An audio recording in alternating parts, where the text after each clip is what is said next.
सुंदस के मामू जो कई बरसों बाद, बल्कि बहुत बरसों बाद वतन वापस लौटे थे, अब वो हमेशा के लिए पाकिस्तान आए थे। वो अली की शादी अपनी फैमिली में करना चाहते थे, पर जिसमें अली की पसंद हो। इस फैसले में उन्होंने अली को पूरी आजादी दे रखी थी। वो जिससे चाहेगा उसे अपना हमसफर बना सकता है, इसकी इजाजत उसके वालिदैन की तरफ से उसे पूरी पूरी हासिल थी।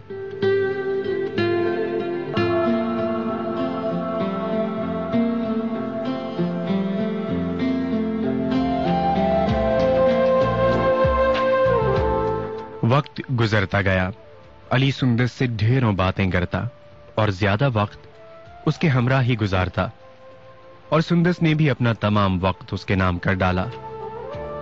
वो अक्सर कॉलेज भी कम जाती, बल्कि यूं कहिए कि उसने कॉलेज भी छोड़ दिया। कुछ ही दिनों की ये मोहब्बत, ये कुछ ही दिनों में ये कुर्बत मोहब्बत में बदल गई। सुंदस ने तो ऐसी ही दुनिया के ख्वाब देखे थे, कई दावे, कई वादे, कई अहदो पैमा बांधे गए, पर सुंदस नहीं जानती थी, वो बिल्कुल भी नहीं जानती थी जब आंखें खोलेगी तो ये सपना चिकना चूर हो चुका होगा और जख्मों से खून रिसता हुआ दिखाई देगा। दूसरी जानिब सुंदस कहां जानती थी, वो नादान इस बात से भी बेखबर थी कि कोई कितनी रातों की नींद गंवाकर उसकी दीद की आरज़ू में जी रहा है। कहते हैं दूर होने से जज्बों में शिद्दत आती है। हस्सान का भी कुछ ऐसा ही हाल था कि हर पल उसकी एक ही दुआ होती, ऐ परवरदिगार, एक बार मुझे उससे मिला दे कि मैं उससे दिल का हाल कह दूं, अपनी तमाम रातों का हिसाब मांगूं जो उसकी आरज़ू में कट गईं, मेरी मोहब्बत का कुछ तो सिला मिले। हस्सान अक्सर सोचता रहता कि अब वो मुझे मिले तो मैं उससे कह दूंगा कि मुझे तुमसे मोहब्बत है, मुझे तुमसे बेपनाह मोहब्बत है।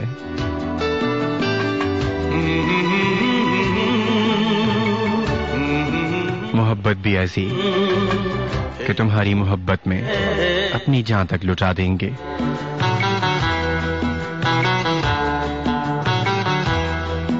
हम तेरी मोहब्बत में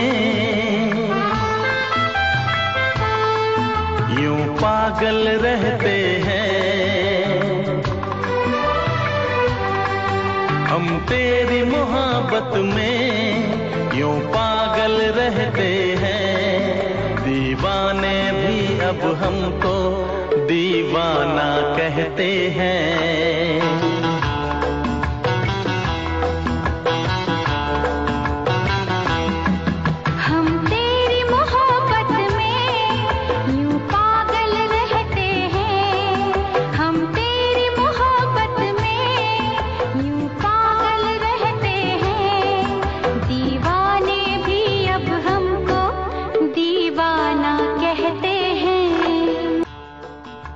हस्सान अक्सर सुंदस ही की सोचों में खोया रहता। वो इसी तरह के सपने देखता। उसे रातों में नींद भी ना आती, क्योंकि वो सिर्फ और सिर्फ उसी को सोचता रहता, उसे ढेरों बातें करता रहता।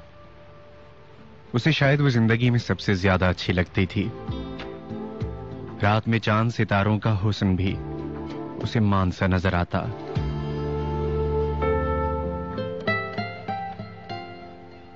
दूसरी तरफ सुंदस अपनी सोचों और बुरे वहमात से निकलने के लिए आज कितने रोज बाद कॉलेज जाने को तैयार हुई। हमेशा की तरह आज भी कॉलेज से वापसी पर उसे हस्सान को अपना मुंतजर पाया। हस्सान जो सुंदस को देखकर जीता था, आज कई रोज बाद उसे सामने पाकर जाने किस एहसास के ताबे उसकी आंखों से आंसू छलक पड़े। उसे तो लगा था कि उसे अपनी खामोशी में सुंदस को खो दिया है। हस्सान ने फैसला किया, अब उसे इस भीड़ में गुम होने नहीं देगा। हमेशा की तरह इस बार देर नहीं करेगा। जब सुंदस उसके पास से गुजरी तो आज हस्सान के लब खुल ही गए और उसने सुंदस के सामने बहुत हिम्मत करते हुए कह ही दिया कि सुनिए, मगर सुंदस, जिसने आवाज तो सुनी लेकिन रुकी नहीं, बिना उसकी तरफ देखे चलती गई। अब भराई हुई आवाज में फिर उसने कहा, प्लीज मेरी बात तो सुनिए। मैं आपको बहुत चाहता हूं, मैं आपसे बहुत प्यार करता हूं। वो जो उसकी बात तो सुन चुकी थी, लेकिन एक लम्हे को भी रुकी नहीं, क्योंकि वो कह चुका था, मुझे तुमसे मोहब्बत है। उसके दिल के तमाम जज्बे हसन ने अयां कर डाले। वो आज भरम की दुनिया से निकल चुका था, क्योंकि वो इन कुछ दिनों में जिस कर्ब से गुजरा था, ये सिर्फ हसन ही जानता था।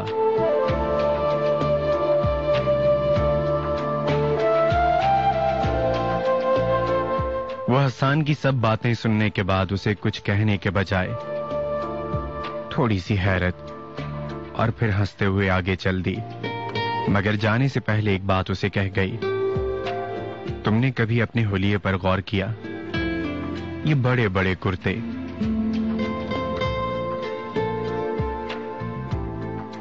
ये इतने गदले मैले से कपड़े, तुम किसी जॉकर से कम नहीं। तुमने कैसे सोच लिया कि मुझ जैसी लड़की के काबिल हो सकते हो तुम?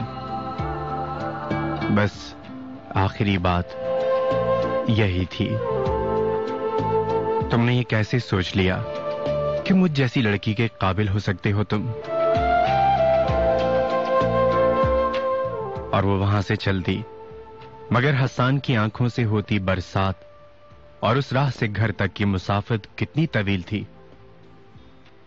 हसन तो इतना मसरूफ था गमे रोजगार में कि वो इस बदलती दुनिया के रंग ढंग अपना ही न सका। पर हसन के पास एक इज्जत ही तो थी और जज्बों की सदाकत। आज कोई गहरी चोट लगी थी, उसकी मोहब्बत को ठीक ही तो है। हर रिश्ते में इज्जत से बढ़कर कुछ नहीं होता। किसी को किसी से मोहब्बत नहीं, ये बात अलग, लेकिन इस सिर्फ इसलिए मोहब्बत नहीं कि किसी के कपड़े बहुत गदले हैं, कोई जोकर दिखता है, किसी के पास से पसीने की बदबू आती है।